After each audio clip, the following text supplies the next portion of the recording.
Do you find yourself staring at the wall of toys at the pet store wondering, what are all these for? What do I use them for? What's appropriate for my dog to chew? What should I buy for them to play with? It's exactly what we're talking about today. Welcome back to the McCann Dogs Podcast. It is always Good Time Podcast. It is, yes. And today is my birthday. No, it's really not. No. I don't know where that came from. No. Literally, I was it's just your like... sister's birthday. It is my sister's birthday today. Yes. My Happy sister birthday, is Shannon's 50. sister. That's probably why birthday's on my mind. Christine, right? The same as me, yes. Yeah, absolutely. Or Chrissy Pissy, as Chrissy I prefer to call her. This is, the sibling relationship Right, is typically the oldest relationship you have in your life. Yes. Have you thought about that? Right? It is, yes. Yeah. But I do have to ask, what is her nickname for you? Well, I'm always Shanny Poo, but we call each Shanny other Poo? Geek, actually. As a rule, we address each other as Geek. And I Right. don't even remember where that came from, but Right. it's just the way it goes. Yeah. Anyways, happy birthday to Chrissy Pissy. Right? Yes, yes. We're recording on her birthday, Right, so this yes. won't go out until after her birthday, but Yeah, I that's don't- probably I why don't- birthdays are on my brain. I don't think I have a nickname for my brother. No. Broski. Yeah. I don't know. I don't think I do. I think he's just Paul. Yeah? Yeah. Well, I don't think I have a nickname for him. I mean, that's fairly traditional. Right? And- Yeah. Yeah. Yeah. All right, let's talk about dogs. Now, dogs, I do have lots of nicknames for, yes. Is it Honda's birthday today? No, Honda's birthday is July 20th. So Oh, it's coming coming. up. Yep. He's going to be 16? No, he officially turns 15. Oh, he's going to be 15. 50. He officially turns 15, yes. He's a wise old man. He is well, I don't know about wise, but he is an old man. Well, there was a sort of birthday this week that was dog-related in my life, which was Levon. How?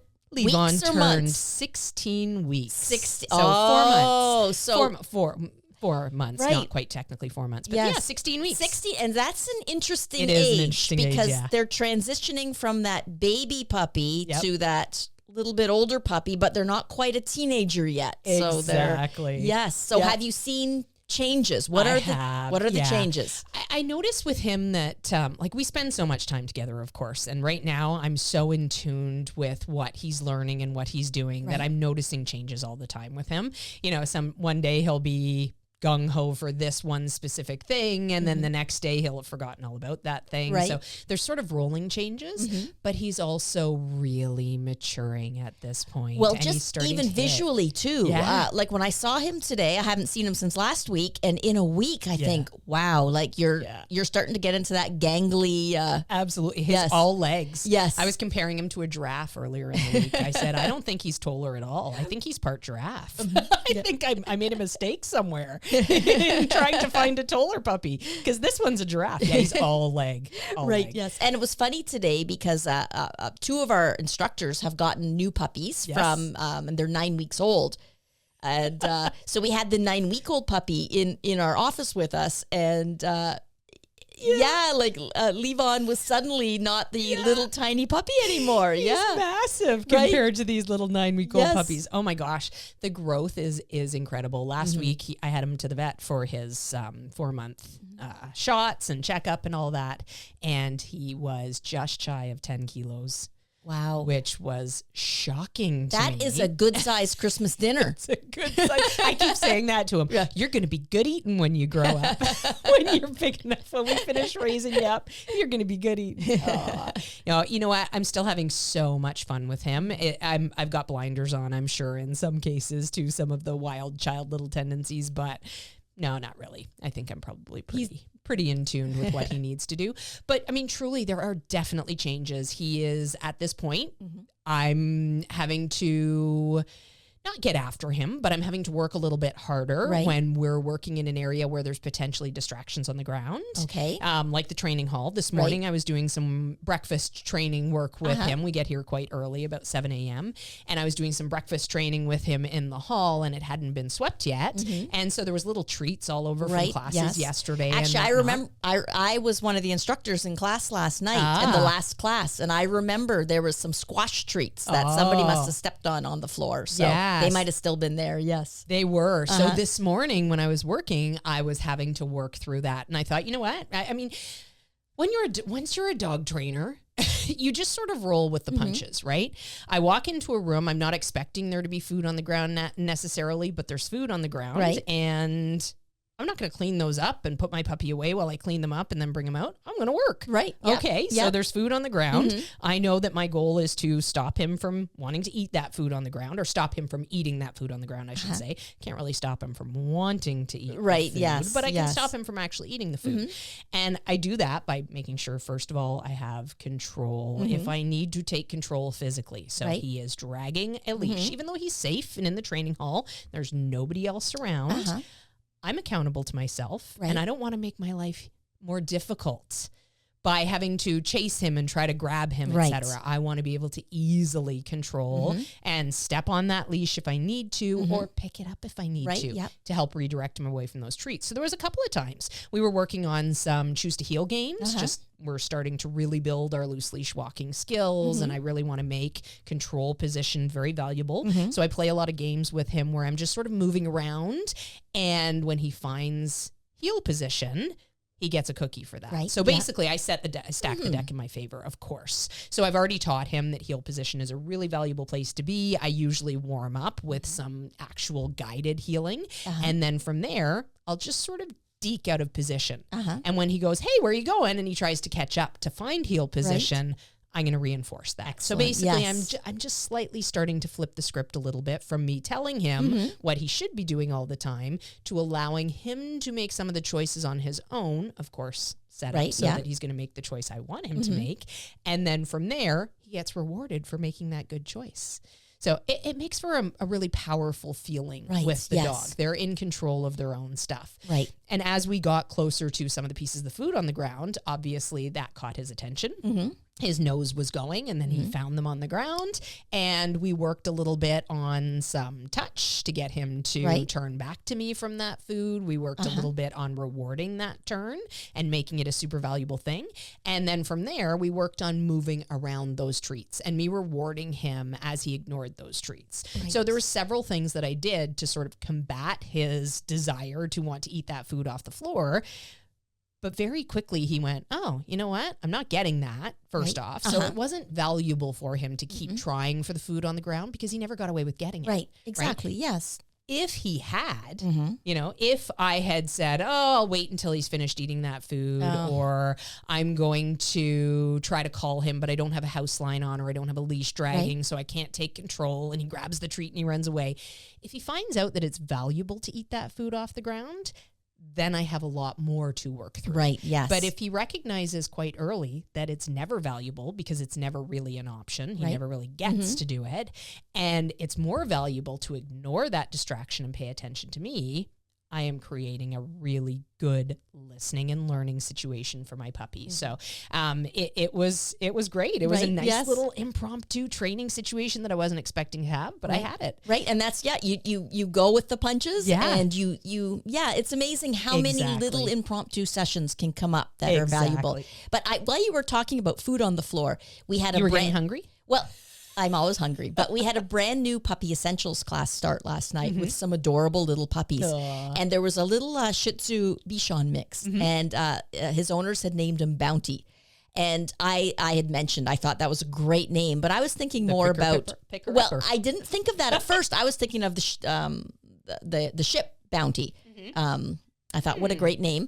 But of course you would be. And then afterwards, I thought about, Bounty, the quicker, thicker picker-upper. Bounty. So I'm going to have to ask them next week, did they name him Bounty because he's picking things up off the floor, or was it after the ship? So that's next week. I'm going to ask. I'll be very curious to hear their answer, because if it was actually after the paper towels, I would find that to be so funny. What a funny name. What a funny name, Bounty. Yeah. So funny. I wonder what the dog's registered name is. If it has a registered name. Very cool.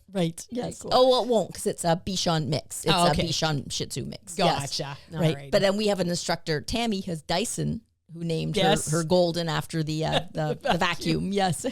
Do you know what his registered name is? I don't. Either. Hoover or something like that. Right, yeah. At any rate, oh my gosh. But we digress. Yes. And dogs will quickly become Hoovers if we allow them. Right. And this training hall scenario, this can be you out walking your dog on the street, right? This can be you. It's also a thing that I'm working on right now on my property because the grass holds wonders for a puppy. So of course I'm working a lot on making sure that he understands when you're engaged with me when we're working, that's not your sniff time. Right. That's not the time you're going to be mowing the lawn. He loves to pull grass out, which is great. I don't mind him doing that at all. I got lots of grass to cut. I don't mind a little bit of help on that. But when we're working, you need to ignore that grass. You need to pay attention to me. When he's eventually down the road, when he's doing field work, the last thing I want him doing is thinking, I'm not going to work right now. I'm going to eat this grass. Right. Instead. Yes. So exactly. We need to establish those rules nice and early. We got to keep in mind that things we do with our puppies and allow our puppies to do can come back to haunt us later because we've allowed them to rehearse poor behavior. Absolutely. You know what else comes back to haunt you later, though, too? Is when you just hold on for dear life to get through that distraction. Right, yes. And, sometimes that's a valid thing to do, right? Sometimes if the dog doesn't have the skills yet, like I probably wouldn't have pushed this envelope if it was like 6 weeks ago. Maybe even 4 weeks ago, I wouldn't have pushed this envelope. But now he has enough skills. He knows his name. He knows how to respond to a touch. He knows how to watch me. He knows how to focus. He knows how to engage. So I have these things that I can rely on to say, hey, no, you need to ignore that food on the floor. Pay attention to me instead. And then I can build on that sort of thing. So I might, if it was like 4 weeks ago, I might have said, oh, you know what? Okay, I'm going to put him away for a second. I'm going to clean up these treats and then we're going to go back to work. Right. But right now, I do not want to do that anymore. I want to make sure that I work through it. Right. So if you are calculated in your desire to sort of skip the training in that moment because you have a valid reason for it, that's one thing. But if you're just doing it to get by in that moment and you have a dog that has skills that you can rely on to help them through that thing, you are much better off to actually work it. So for example, if I was walking out on the street right now and he came across, say there was a wrapper on the ground, right? He came across a wrapper that he was interested in. Instead of just cinching up on my leash and, moving by physically, I can physically prevent him from getting to the wrapper. Right. My goal is that I don't have to physically do anything with the dog. My goal is that he understands when I say something like enough, his leave it command is going to be enough, of course. Because of his I was going to ask, leave it and leave on it sound very too much. similar.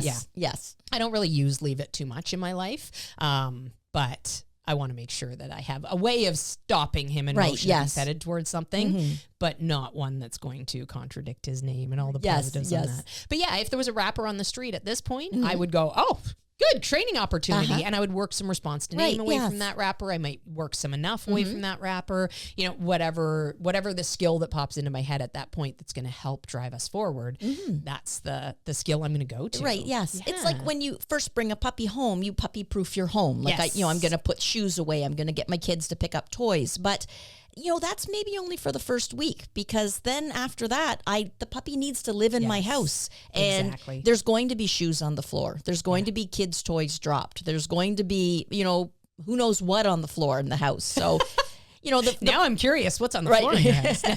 So there's, the first week there's going to be a bit of the puppy's adjusting, but you know what? Then we're going to start to just live life normal and the puppy has to learn to avoid anything that's, I might put a piece of mail on the floor that's important just because I read it and I drop it on the floor and I'm focused on something else. That seems like an odd example, but hey. I've done that before. It's like, oh yeah, there's my bill on the floor there. Yeah, it's like I open the mail. It's like, I don't want to pay this bill. Put it on the floor.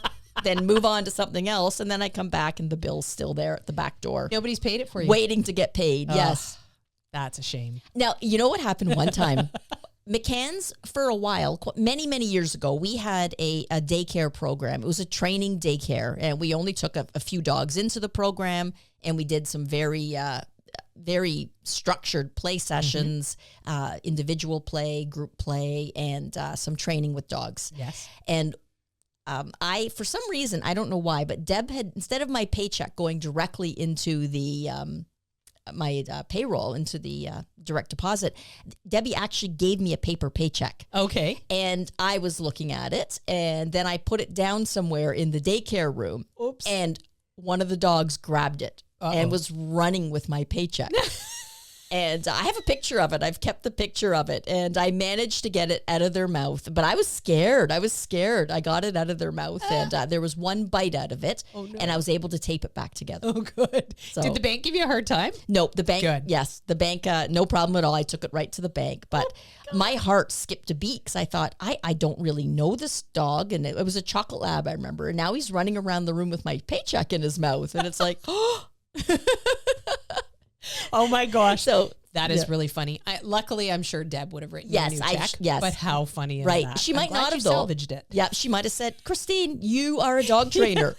What do you mean a dog's got your paycheck in its mouth? The dog ate my paycheck. In fact, you're not only not giving you a paycheck, you're fired. Your dog training abilities are terrible. Right, yes. If you thought you could cash your check that way. Yes. That's wrong. Right. Oh yes. my gosh. But yeah, funny. I do have a picture of it somewhere. I've kept it because I thought it was quite of funny. Yes. So another change with Levon. He actually lifted his leg this morning for the first time. He's turning into an adult? This is the oldest that I think that I have had a dog before they have lifted their leg. Oh, and yeah. I mean, he's only 16 weeks, but the fact that all of my boys tend to grow up with other adults, right, often intact boys, means that they usually follow suit on that quite quickly. And I've been watching for it since he was about 12 weeks old, because I would say 12 weeks is probably the earliest. And I don't remember ever waiting until 16 weeks to see a leg lift. But this morning, for some reason, when I went out in the yard with him first thing, it was still almost dark out because I'm up pretty early.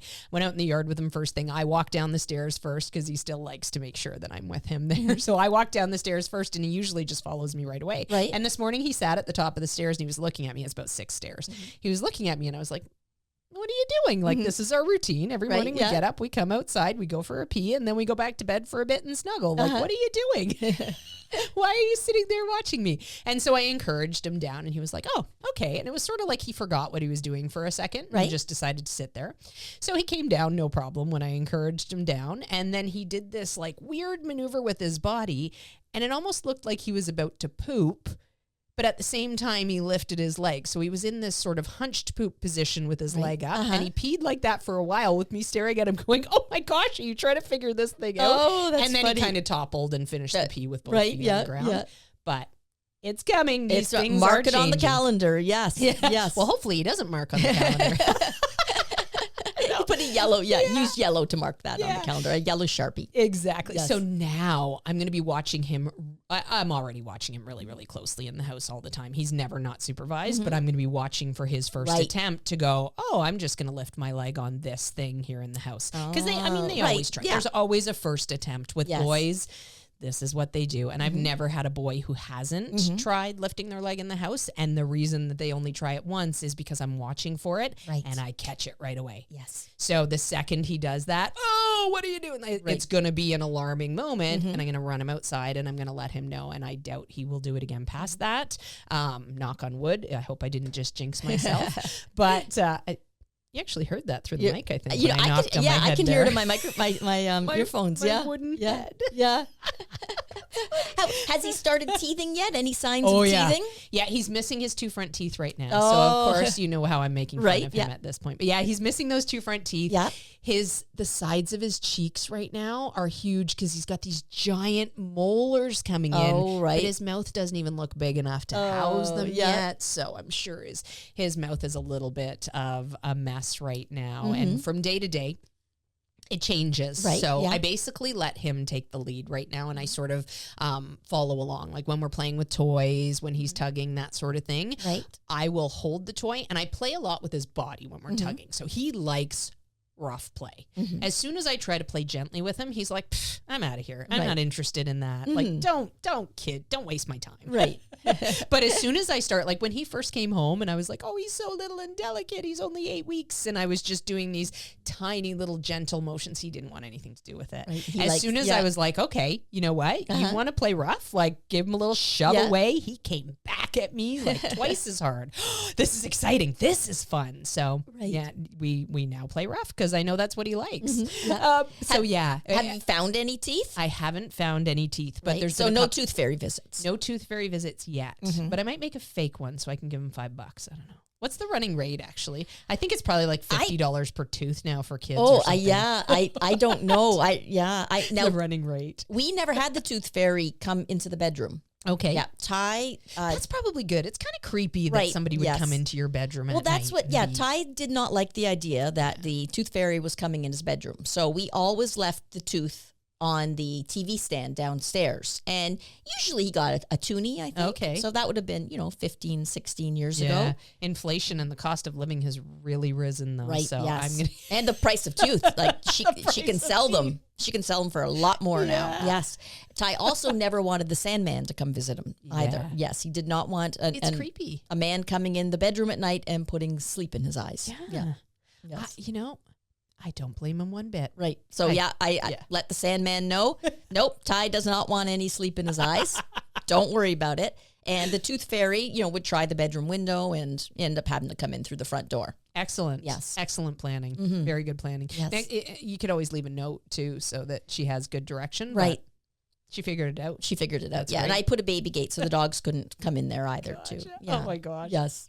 That's funny. Yeah. So with tugging right now, I'm basically like, he latches on and I let him do the tugging right now. So I'll still play rough with his body. So I'm like slapping his sides with my hands because he loves that, and like Right, yeah. grabbing his chest and pushing him away and things like that.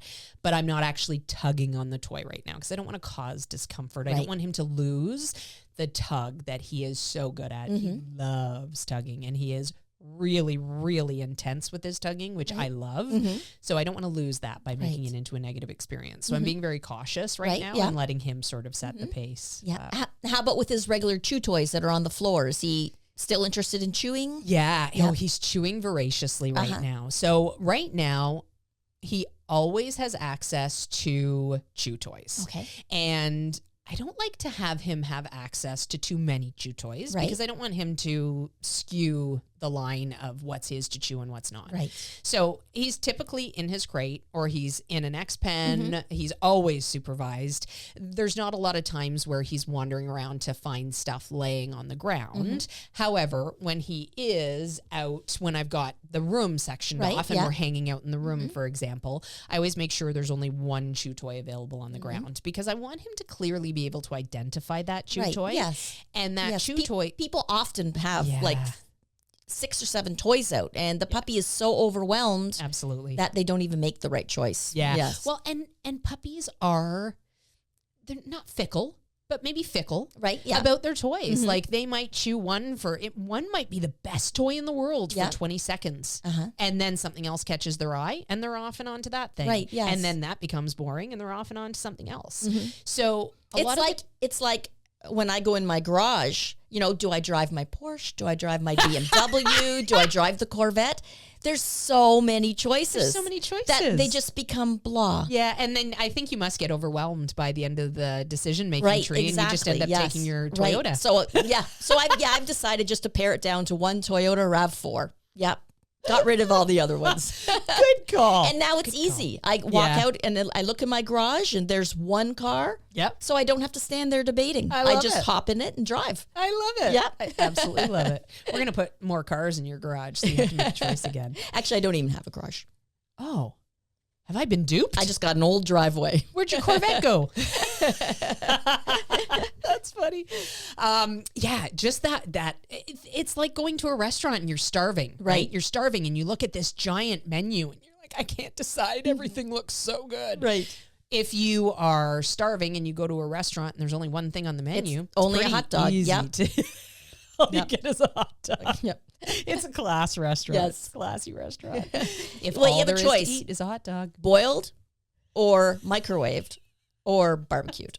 So I worked at Wendy's in my youth for a long time. I started there when I was 13 years old, and I worked there until my second year of college, maybe. They considered calling it Shannon's. You were there for so Yeah, long. they did consider that. Do you remember Wendy's used to have hot dogs?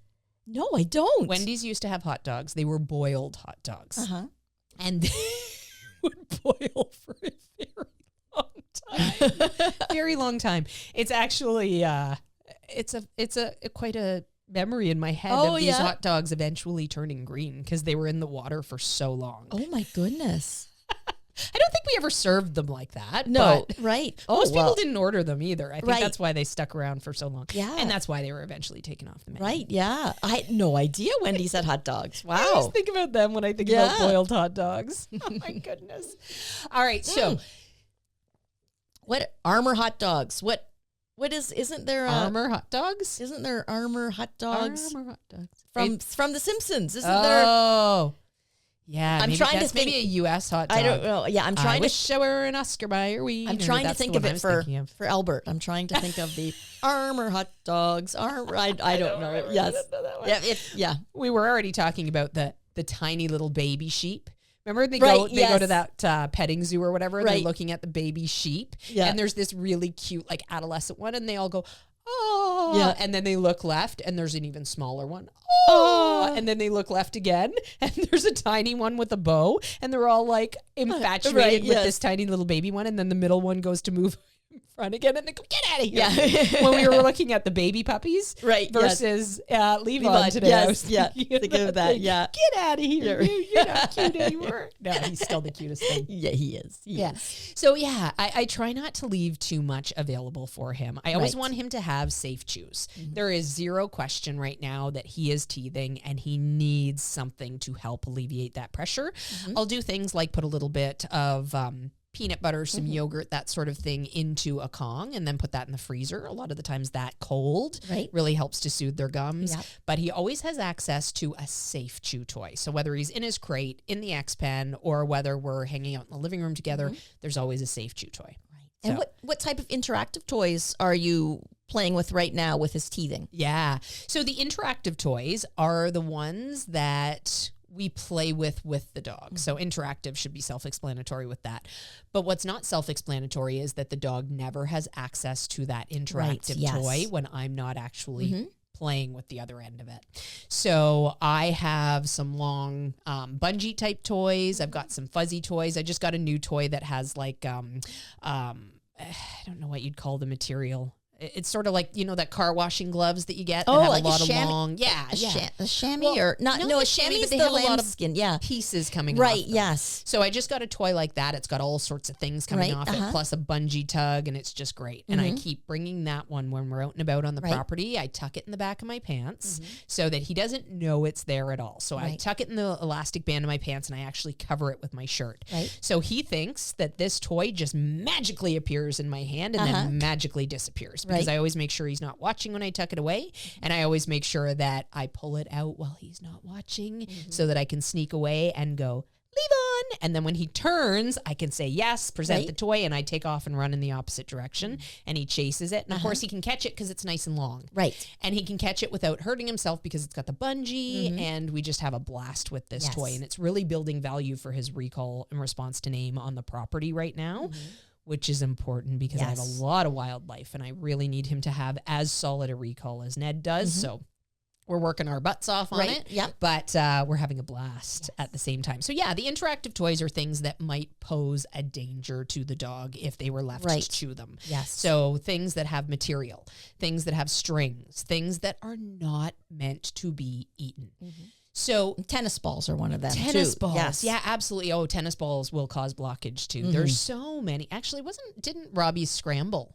I think she did. She Had. found a bit of, I think the lawnmower had run Yeah. over a tennis ball and made a small piece. Yes. And yes. Yeah. And ate it and caused a blockage. Yes. Yeah, there's so many dangers to letting your dogs chew on things that they shouldn't. And when we recorded a video with a toy that was completely inappropriate to chew, and it was actually built on the premise that your dog would shred it and tear it apart. It was like some sort of a stuffed toy that had all these pieces sort of patched onto it, and I thought, this is the worst Right, toy yes. I have ever seen for dogs in my life. Like encouraging dogs to shred Right. Yes. a toy, and like the shredding is the precursor to swallowing, and like that's so dangerous. Right, So yes. dangerous. I thought it's only a matter of time before this marketing company or this toy company is sued out of Right, business yes. because they're encouraging this behavior.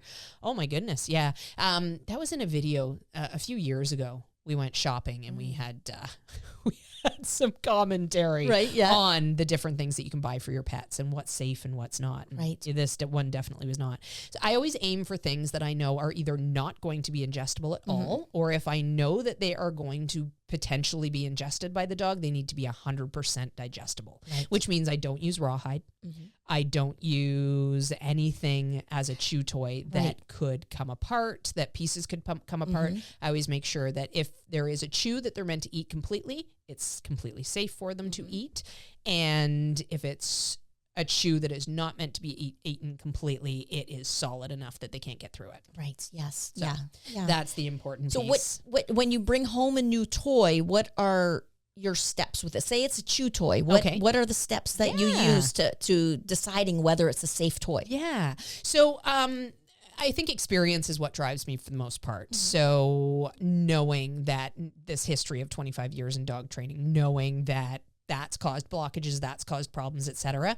I think that every dog is going to be a little bit different in terms of what they are safe with to chew. However, my rules are that the only things I ever leave alone with my dogs would be Kongs or nylon bones. Those are the only things that I ever even consider leaving alone with my dogs. And we actually have examples in the studio here today. So if you're watching, you can see this is a Kong. I'm sure most people know Kongs these days, but just in case you don't, the Kong is a rubber toy and it is meant to house treats. It's meant to bounce funny. It's meant for all sorts of things. And these are really good durable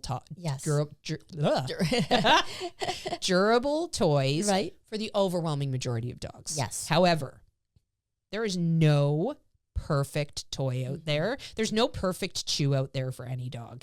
And there are lots of dogs that can go through Kongs. Yes. You know, there are lots of dogs that just have a specific way of chewing at them, or they have powerful enough jaws, or they work at it in a specific way, and those things can come apart. So I would always watch any dog chew that thing first before feeling safe leaving them alone with it. Yes. The other thing is a nylon bone. And this one, you can hear that. I'm knocking it on the table here in the studio. This one is hard. It's made of hard plastic, and it's not meant to come apart in any way at all. Basically, if you can see this one, there's a little bit of ground up bits in the plastic, which is what we want from a nylon bone, because what that does then is it brushes their teeth nicely as they chew, which is great. However, again, caveat, some dogs will break teeth on things like nylon bones because they chew with such intensity. So a lot depends on the chew style of your dog. Levon right now is still developing his chew style. And right now his jaw is not really powerful enough that I need to worry about too many of these things, but they're things that I'm watching because I want to make sure I don't get him into the habit of chewing something that I'm going to have to later on take away from him. So the nylon bone is something I feel safe leaving with him at this point based on his chew style, but I will continue to reassess that as he grows because he's growing and he's changing all of the time. Yes. The other one that I'll use for puppies is a gumma bone. And with this one, where I knocked it on the table and you can hear it's absolutely hard, the gumma bone type are actually pliable. If you can see that, if you're watching the podcast, you can see that it completely bends. And that, for some dogs, it's a softer chew. And right now, for Levon's gums and for Levon's teeth, the gumma bone is still okay for him. But I'm watching it really, really closely. Generally, by the time they're about 12 weeks old, I'll take this away. Because chunks can come off them. Yes. And good-sized chunks can come off them. Exactly. So I am pushing the envelope a little bit with Levon right now because it's a good chew for him with a little bit of give. And he does enjoy chewing it, but he doesn't dig in so hard that he's taking pieces off. But I'm constantly monitoring it. And as soon as it becomes evident that there's any sort of cracks or any sort of chance of a piece breaking off that, it's going to go again. Yes. It'll go up high. It'll go for the next puppy. It'll go in the garbage if it's damaged, whatever the case may be. They can also be good for elderly dogs too. Yes. I know Honda's had quite a few tooth extractions and he's getting older now and he seemed to be quite interested in that gumma bone. Yes. So I think they've got a nice give to them. Right. So there's a little comfort to that as well. It probably makes the dog feel quite powerful as well as when they have that. You know, they can dig in and do that give, which of course that's what's going to make them want to chew more and more. I also use the occasional bully stick. I don't tend to use them a ton, but I like to use them a little bit.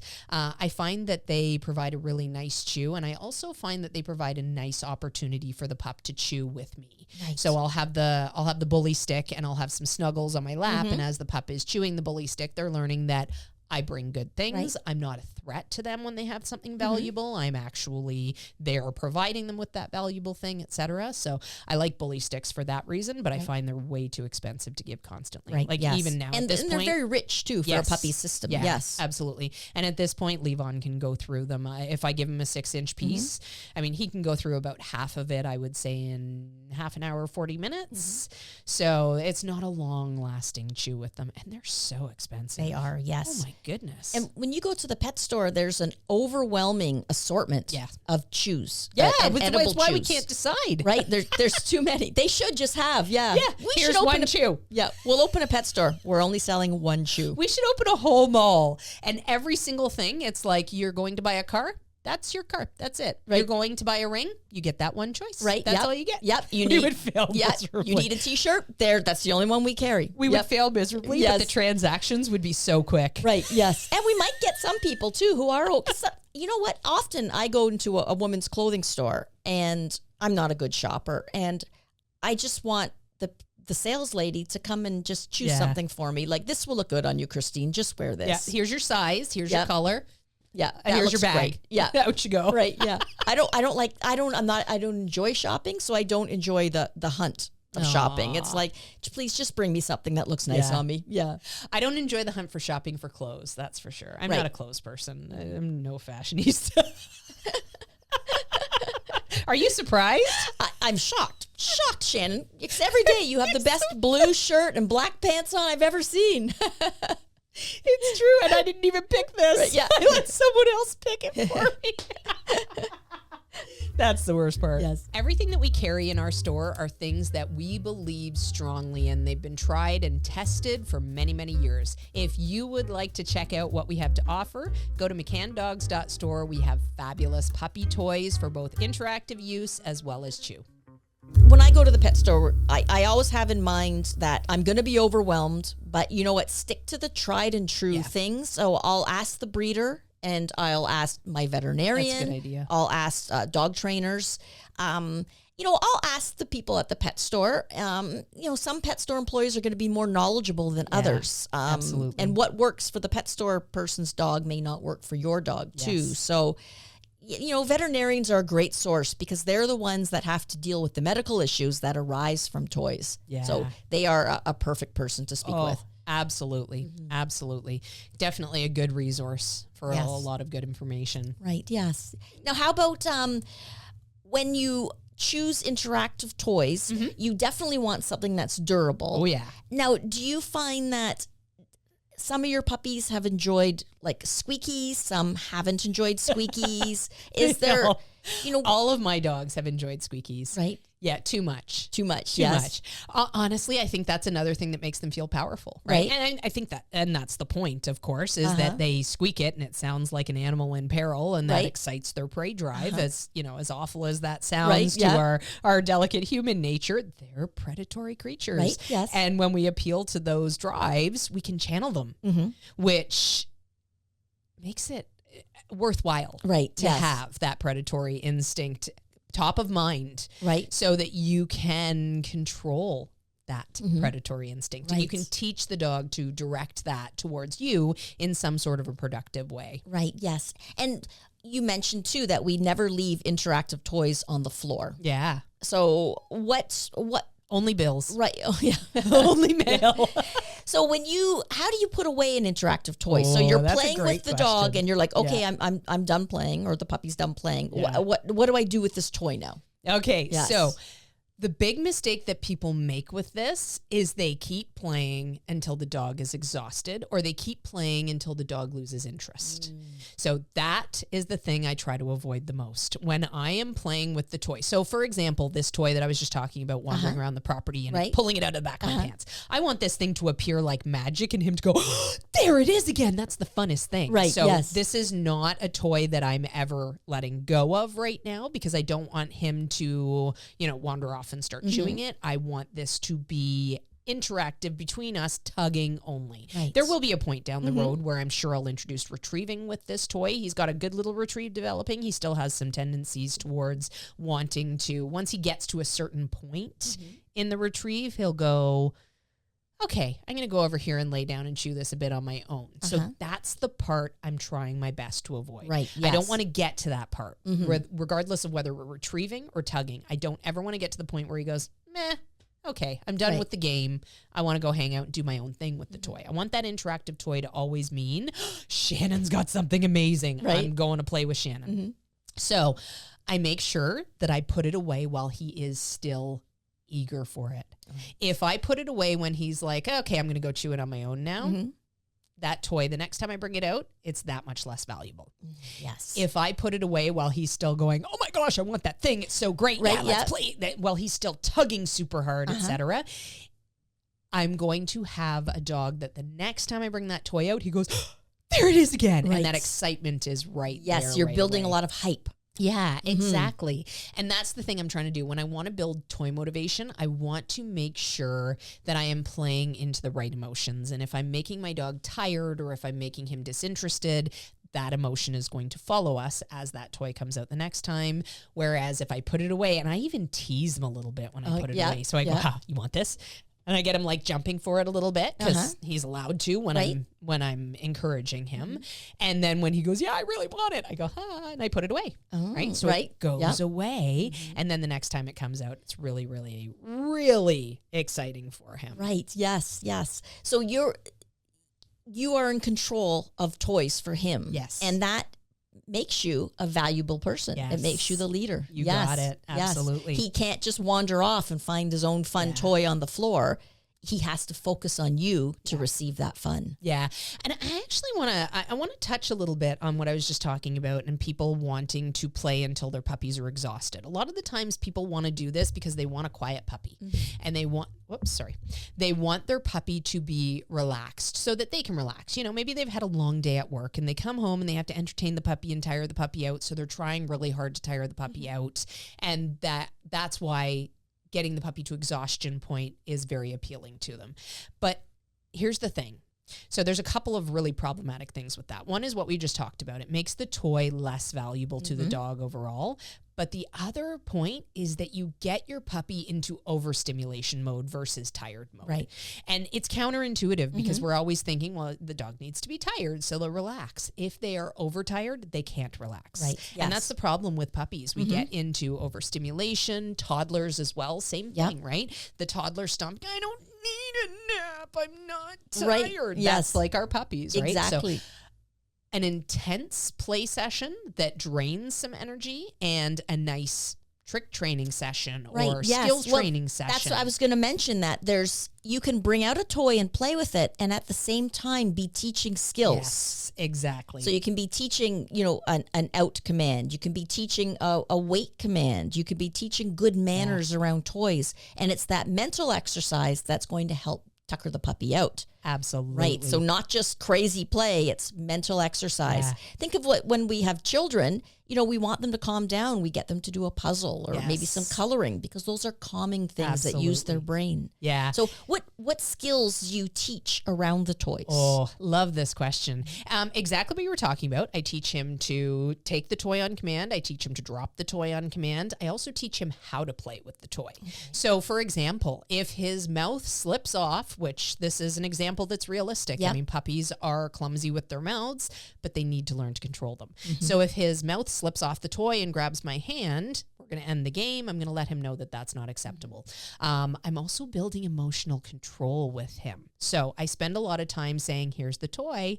And if I'm just holding it and I'm not inviting play, you're not allowed to jump up for it. Right. So he is figuring out very quickly by how I'm strategically holding the toy that jumping up for it when it hasn't been invited never works. So in terms of him learning to have a little bit more emotional control at this point, it's coming along really nicely because he very quickly recognizes that if I don't say, get it, and my body language changes, his jumping for the toy never results in him getting the toy. And jumping up too can also be dangerous for a puppy or a dog too. That's, that they could jump, twist, and fall. They're putting a lot of pressure on their knees, their patellas. Yeah, most definitely. And the lessons that he's getting in emotional control are so valuable. So basically, as he's jumping for the toy, which doesn't even happen much anymore because he's learned that doesn't pay off. Right. But as he's jumping for the toy, I wait until he stops and then I go, yes, get it. and I let him have the toy to play. Or I say yes, and I reward him with a piece of food while he's holding that sit. And then I might wiggle the toy a little bit, and I'll yes and reward it again. Or I might drop the toy a little bit lower. So he could reach out to snatch it if he wanted to. And I can see his little wheels turning, and I can see him recognizing, I want that toy, I want that toy, I want that toy. But I know that if I go for it now, I'm not going to get to play. Right. So he's learning these emotional control games, and it's so fun. Right. It's so fun watching his little brain turn on, watching him figure things out. This is an interesting, I'm just going to break aside for a story yesterday because I thought this was really interesting as I was observing him. We had just come back from playing a little tug session on the property, you know, him doing his business, all the things, whatever. We wander around all the time. We explore different areas of the property. I like being outside. I'm not an indoor. Well, I mean, I sleep indoors most days, but other than most that. days, yeah.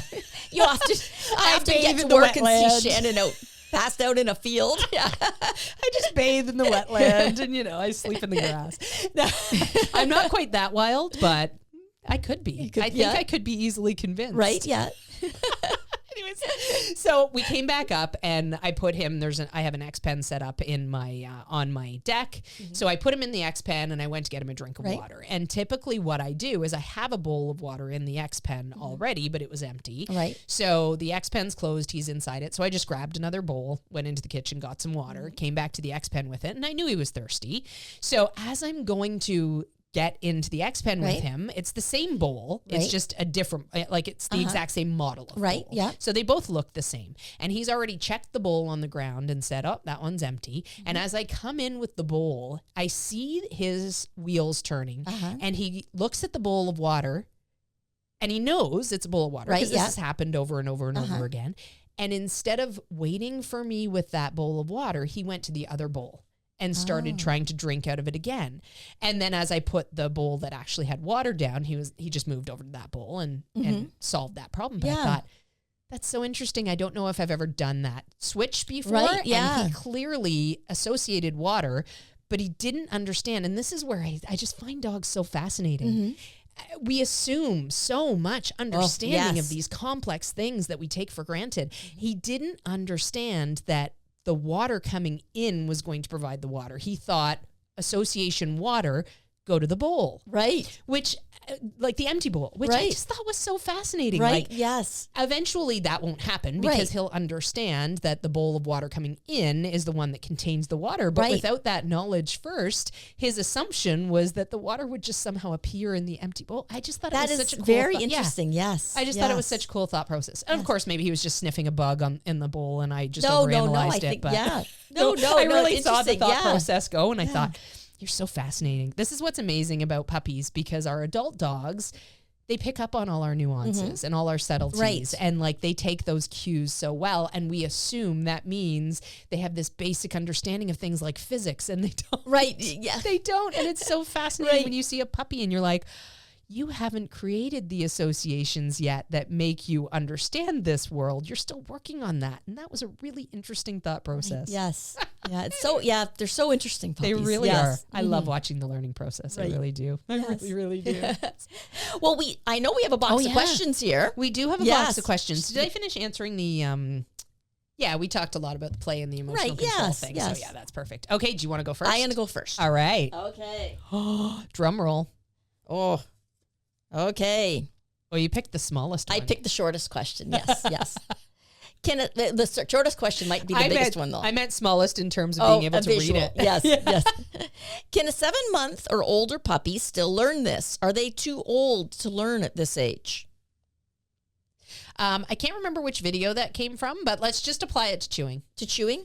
To chewing toys? Yeah, to learn how to play anything. You know what? Yes. Let's talk about this because a lot of the times people go by that theory of old dogs can't learn new tricks. Yeah, so all dogs at all ages are very capable of learning. It's just taking the right approach. So many people will adopt a dog that's older. We have lots of our instructors have rescue dogs or have gotten an older dog, and those dogs all learn. So, do you think if you wanted to teach little 15-year-old definitely Honda something new tomorrow, you could? Oh, for sure. Exactly. For sure. Honda loves to learn. Yeah. He loves to learn, and he's very capable of learning. Yeah. So definitely definitely. He's so snoozy. He's so comfy. He's very comfy and fast asleep. It doesn't matter what age you are. Everybody gets reinforced by learning. You know, learning is a very look at how excited I just got from that little moment with Levon. Right? Yes. Like we all love learning. It's so cool. I'm just thinking, actually, I learned something new yesterday, that cooey was an Australian word. A cooey is a distance from a thing. Oh, wow. An Australian word that I learned from one of our members-only students, Katrina. I always want to say Catriona because that's what we thought her name was forever. Right, that's how it's spelled, yes. Katrina. Yes. Yeah, so, it's never too late. You can always teach a dog, yes. Absolutely. Absolutely. 100%. You can always teach me, too. It just takes longer. Yes, much longer. Okay. All right, I need my glasses. I'm not. You don't have the youthful enough swanny of a eyes. rock star as you are. Alrighty. Okay, I walk 2 labs. They are awesome as long as I have treats in my hand, and the moment I don't, they pull. I'm guessing I need to work them both separately for this exercise. We go on sniffy walks and walks. So we established that sniffy walks are the okay, go sniff, right, and enjoy your time, and walks are when you're this is not sniff time, right? We need to walk. We're walking. Together, I'm trying to get some exercise in here. I'm trying to get my steps in. Exactly. So, just like with little baby Levon right now, everything needs to start somewhere, and we do a lot of luring in the early stages of training. But we get rid of the lure quickly. Yes. That is our goal, because otherwise that's what you end up with, is a dog that goes, oh, I understand what to do when the treats are present. I don't understand what to do when the treats are not present. So obviously with 2 dogs together, this makes things much more complicated. Yes. I would not try to train 2 dogs on the same concept at the same time. As an example of what I mean by that, if I was taking Levon and Ned for a leash walk right now, first off, I wouldn't, because right now Levon doesn't know how to leash walk, but let's fast forward 2 months and he's got some decent leash walking skills. And now I'm ready to introduce the second dog into the mix. I want to make sure that the first dog is a piece of cake. The first dog is not going to need any attention, is not going to need any redirection, is not going to need any correction. The first dog is golden and has it down. Yes. And that way, that allows me to concentrate solely on the puppy. And anytime that I need to help the puppy understand what they're doing being either right or wrong, I have the freedom to do that. So I would absolutely recommend with 2 dogs, you want to take them out individually and do some retraining. And it's not, it's not a hopeless situation at all. Like we just talked about, right? Yeah. All dogs can learn. So start with 1 at a time and wean away from the visual of that food lure. So a lot of the times people go from food in hand to nothing, and then they expect the dog to be able to transition from that food in hand to perfect walking. Right. So I will tell you, our life skills program is 8 weeks online and 9 weeks in person progressions on walking behaviors. Right. So the first week or 2 are luring behaviors, and then all the rest is how to get away from that lure. So how to fade it out, how to make it less obvious, how to get to the point where you're rewarding the dog randomly, what to do when the dog makes mistakes, how to incorporate halts. There's so much to walking training, so much more than just, here's the cookie, now the cookie's gone and I expect you to be there. We can't expect our dogs to transition from a full-on visual of a cookie to perfect walking on lead. It's just not realistic.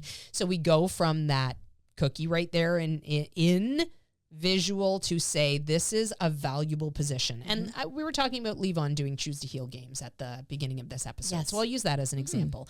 I'm already not using a lure with that dog anymore. I am already at this point, I have transferred his attention to my voice, to a very fast pace, to my encouragement with him, and to my body language. So he can now maintain or find heel position based on those things. He's 4 months old. Do you think that means I'm never giving him a cookie again? No. Absolutely. No. So the food still comes. Right. I still reward that puppy a lot because he needs to. He needs the rewards a lot right now to find these things valuable without seeing the food there. Right. So you're building his belief system. Exactly. Yes. That's a good way to put it. I like that. So I'm encouraging him with my voice. I'm using body language. I'm using a swift pace. A lot of the times this is the mistake people make. They go heel and they step off so slowly because they think that sudden movements might jar the dog or something, or sudden movements will distract the dog. And the dog goes, this is boring. And it's so easy for them to get distracted at that point. If you go heel, and you walk off briskly, like you're actually walking, not like you're training a dog, like you're actually walking. It is much harder for the dog to get distracted if they're consistently in motion. Right. So as the food goes away in terms of being a lure, my voice is continuing, my body language is continuing, that fast motion is continuing, and I'm also frequently still saying yes, then reaching in my pocket. Right. Then pulling out the treats to reward. Exactly, yes. Okay, so that's a big part of training, is weaning away from that food, and it sounds like that step has been skipped. So we can definitely get you on track. We've got lots of great videos on our YouTube channel, but we also have online and in-person training available as well that goes through all of the progressions. Okay. Yay, your turn. Okay. I picked a large question. You like the large ones. Oh, my goodness. My Yorkie thinks that all beds are just big toys to move and shred. I've tried so many times. I put them, then take them away again. He is now 1.5, and it's the same thing, and he is crated and not spoiled. I have always treated him like a big dog as far as training goes. He does not have any stuffed toys, as they are shredded in 10 minutes or less, even Kong toys with material over them. All toys are safer rubber. Good idea. Yes, good. Excellent. That's good management for your Yorkie puppy. Right, yes. So dogs love to chew beds, and the more often you allow them to do it, the more they think that it's the right thing to do. Yeah. So when I bring out a dog bed, I treat it as a training skill. So I'm going to teach my dog how to react and how to interact with this bed. So I'm going to teach my dog that they're there to lie down on. Yeah. They're not to play. So I bring out the bed and I watch them closely. The moment I see them go to chew the bed, I'm going to interrupt them, just as I'd interrupt them from chewing a pair of my high heels. Yeah. I wouldn't allow that to happen. So I'm going to interrupt that, and I'm going to help the puppy learn that we're lying on the bed. It's not a toy. So don't just throw down a bed and expect a dog to understand what a bed is. Yeah. That's a very human concept. Absolutely. Yes. Absolutely. And to a dog, the value in this thing is that they can chew it, and they can tear it apart, and that's fun. There are some dogs that, they're going to shred pretty much anything they have the opportunity to. As you said, a lot of that is about what they've gotten used to doing. Right. So just to dive into that question a little bit more, that's a 1.5-year-old dog. Mm-hmm. So chances are this has been happening as a habitualized behavior anytime. And the question said, anytime I put down a bed, this is what happens. Mm-hmm. So I would say you need to flip the script and think about training this behavior versus just assuming that the dog is ever going to grow up enough to learn what the correct behavior is. Because really, dogs don't grow out of bad behaviors. No. Dogs grow up and they grow into being better at being dogs. Right, yeah. But they don't grow into being better at being dogs that live in a human world unless we train them. Right. We need to give them the skills, we need to give them the concepts and the ideas. And they're so good at watching us and learning from us and picking up the subtleties that, just like that story I just told about the water bowl, we assume so much, even with lots of history of understanding dogs, we still make assumptions that are wrong. Right. Yes. Yes. Just plain wrong. Right. Yeah. Like dogs, when you put down a dog bed, they don't know it's a bed. Exactly. They soon discover it's comfy to lay on, but they don't think of it as a bed. Yeah, absolutely. Yes. And Yorkies are cute little dogs, but they're terriers. They are terriers. So they have a terrier tendency. So if you're going to fix this problem, it's going to take some time. Right. I always say, when I'm talking to somebody about changing a habit, I always say mark 6 weeks from now on the calendar, because that's about the average time it takes to change a habit. Right. And for those 6 weeks, every single time that bed comes out, and of course, if this is something that you really want for the dog, you need to practice it at least a few times every week, maybe more, ideally more if you can. The more repetition, the better off the dog is. So now what we're doing is we're creating repetitions of what we want them to do. Right. So they're rehearsing what we want them to do, which is lay on the bed nicely. Right, yes. We actually did an episode on bed stays. On bed quite stays, recently. Yes. Yeah, just a few weeks ago. So that'll be something that's helpful as well for anybody who's trying to work through bread shedding. Yes. And start with something that's not as not as enticing too. Like there's some beautiful fluffy beds out there. And it's like putting a kid in front of a candy shop. Like, ooh. Yes. But I like candy. Right. You pick a bed that's not as fluffy, maybe a flat mat, a bathroom mat, or a carpet remnant to start off with. start working with that, getting the dog used to that, then you can slowly add the big fluffy, overwhelming beds in. Yeah, absolutely. And keep in mind, it's going to take some training and an average of 6 weeks to change a habit. Right. So once a habit is established, it's going to be a little bit more work. Alrighty. So this next question, this may be the missing piece with my Boykin puppy that has been less than interested with the treats I've been using. I had been cutting down with the food, even though she is far from overweight. However, from here on, she is only getting the food from my hand, still finding that highest level 10. So this was about food motivation, actually. Okay. This comment here was about food motivation. A lot of the times we end up not destroying, but hurting our dog's food motivation. This one wasn't really a question, so I'm glad that you're finding that there is a missing piece, and it's going to help you with the pup. With food motivation, what we want to be able to do is we want to be able to create a dog that really enjoys food and will work hard for food. We have a video coming out about food motivation shortly. Oh no, actually it just came out last week. Yes, check our YouTube channel. Yeah, check the YouTube channel. So building that food motivation and making sure that your dog understands that food is valuable is something that you can easily hurt. Right, yes. A lot of the times people will leave food down or quick to change treats. It's like, oh, he doesn't want this piece of chicken. Let me get out the cheese. And the dog says, just hold out. Yeah, exactly. And right now with Levon's mouth being a little bit in peril, he is sometimes spitting out things that he was before eating. And luckily he's a little pig and he spits it out and then he eats it again. Right. And like, it's not, I know very unequivocally, it's not that he's choosing not to eat it. It's that he's having trouble crunching it because his mouth hurts.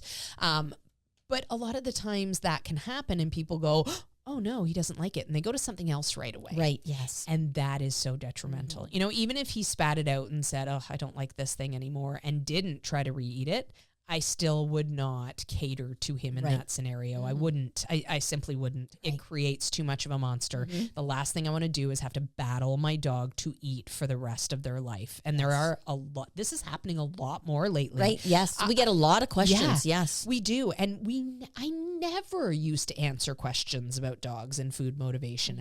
I can't remember this being in it. Like for the first 10 years that I worked at McCann's, I probably answered that question twice. It was the absolute exception that a puppy would not be food motivated. But I think now we're in this sort of quick fix mentality society where we can, oh, well, he's not liking that kibble. I can go and order a new bag from Chewy or whatever, and they'll be here tomorrow. Or, I guess you can always walk to the store too, and it would be, or drive to the store, and it would be there quicker. But we have all these quick solutions for things, and I think our mentality goes to that. I need to find a solution for this thing right away. Right. How can I solve this in the minimal amount of time because we're all busy, etc. Right. Well, no, just settle into that problem for a minute. Right. Take a beat. Because chances are there's something else going on. Maybe your puppy's not feeling great that day. Maybe their mouth is hurting that day. Levon has been exceptionally tired the last 2 days because he's in a growth spurt mode. So he's not as keen about, and maybe actually thinking about that, maybe he's a little sore this morning when I was asking him to come down the stairs. Yeah, I wonder if that's my problem too. I've been very tired the last few days. You're in a growth spurt. I'm in a growth spurt. I'm finally going to hit 5'3". You need gonna do it.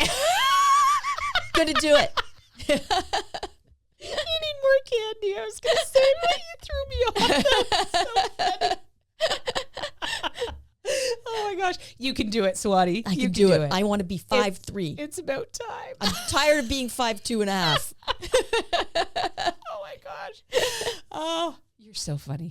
So I wonder if that's why he was a little hesitant to come down the stairs this morning. I bet why. I bet it was. Yeah. And then that weird contorted thing. Maybe it was just him being sore. Maybe he wasn't lifting his leg. Who knows? Yes. Who knows? He toppled over it. Yeah. Yeah, there's often, if you look into things, there's often reasons. But it's also, too, you don't want to look too hard into things. Because sometimes we can get obsessed with, well, this happened, this because of this. Kind of just go with the flow, wait it out. Absolutely. Yeah. And wait a day or two. Right.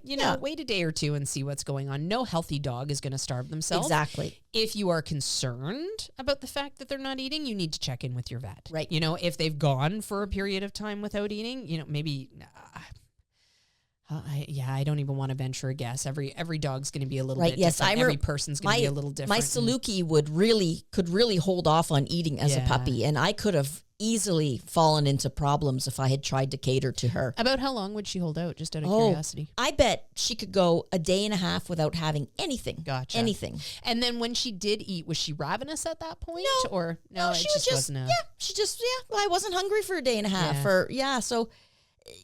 And I didn't panic. It was like, no, if she's healthy, she will eat. And, my vet gave her the seal of approval. She is fine. We just got to wait for her to eat. Yeah. So there can be some breed differences too. Yes. Mm-hmm. Yeah, absolutely.